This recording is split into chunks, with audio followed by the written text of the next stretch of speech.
ਆਨੰਦਪੁਰ ਛੱਡ ਕੇ ਤੁਰਿਆ ਸੀ ਤਾਂ ਚਾਰੋਂ ਮੇਰੇ ਨਾਲ ਤੁਰੇ। ਇੱਕ ਦੂਜੇ ਨੂੰ ਗਲੇ ਲੱਗ ਕੇ ਘੁੱਟ ਕੇ ਮੇਰੇ ਲਾਲ ਤੁਰੇ।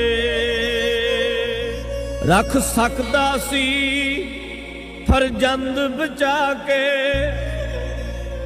ਜੇਕਰ ਰੱਖਣੇ ਚਾਹਾਂ ਮੈਂ।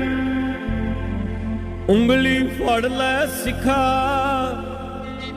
ਤੈਨੂੰ ਸਰਹੰਦ ਦਿਖਾਵਾਂ ਮੈਂ।